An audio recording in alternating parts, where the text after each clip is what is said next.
میں اللہ تعالیٰ فرماتے ہیں شہر رمضان الذی انزل فیہ القرآن، اور جو رمضان کا مہینہ ہے جس میں ہم نے قرآن کو نازل کیا۔ اس آیت مبارکہ میں رمضان اور قرآن کا آپس میں گہرا تعلق بتایا جا رہا ہے۔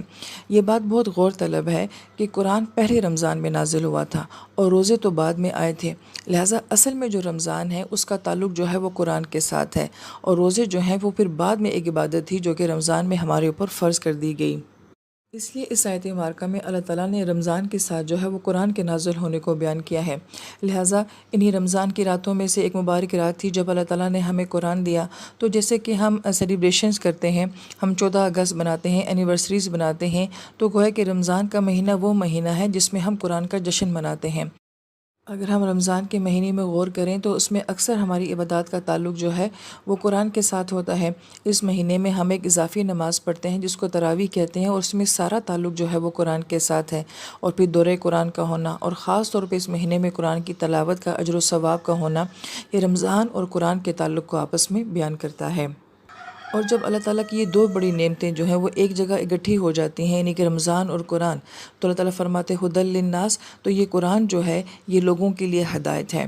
اب یہاں پہ اللہ تعالیٰ نے یہ نہیں فرمایا کہ مومنین کے لیے، مسلمین کے لیے ہے یا کسی نیک کے لیے، کل انسانیت کے لیے یہ کتاب ہے، جو چاہے اس کو پڑھے۔ پھر اس کتاب میں اللہ تعالیٰ نے ہمیں بینات دی ہیں من الہدا، کہ ایسی بینات جس میں ہدایت ہوتی ہے، اور بینات سے مراد معجزے بھی ہوتا ہے۔ اللہ تعالیٰ نے سابقہ نبیوں کو جو بھی معجزے دیے ہیں وہ سارے فزیکل معجزے تھے، مثلا سمندر کا پھٹ جانا یا مردے کا زندہ ہو جانا، پہاڑ سے اونٹنی کا پیدا ہو جانا، لیکن اللہ تعالیٰ نے نبی علیہ السلام کو جو معجزہ دیا ہے وہ علم کا معجزہ ہے۔ لہٰذا جب ہم قرآن پڑھتے ہیں یا ہمارے ہاتھوں میں قرآن ہوتا ہے تو ہمیں یہ محسوس کرنا چاہیے کہ ہمارے ہاتھوں میں ایک معجزہ ہے، کیونکہ یہی ہمارے نبی کا سب سے بڑا معجزہ ہے۔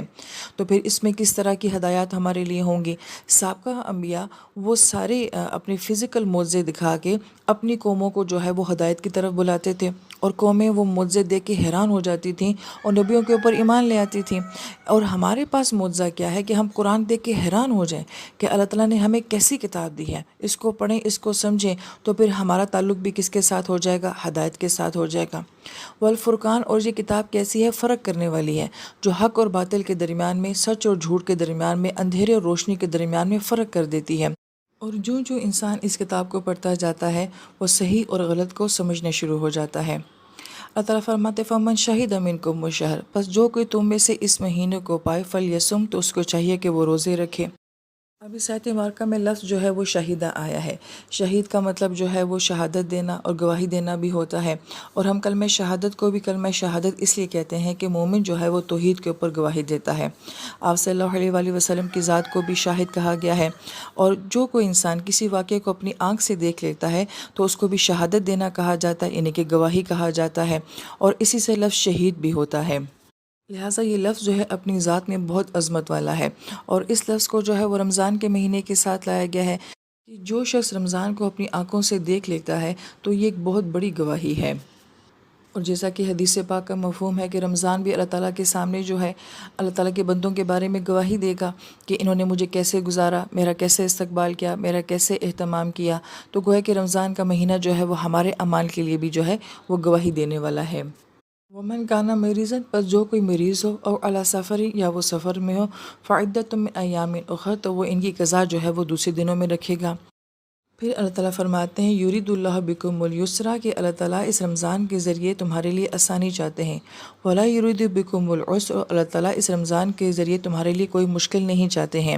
اب ہمارے ذہن میں یہ بات آتی ہے کہ رمضان کا مہینہ بہت بابرکت ہوتا ہے، روحانی مہینہ ہوتا ہے، مگر اس کے باوجود جو ہے وہ بھوک پیاس تو تنگ کرتی ہے، روزے رکھنا تو مشکل لگتا ہے۔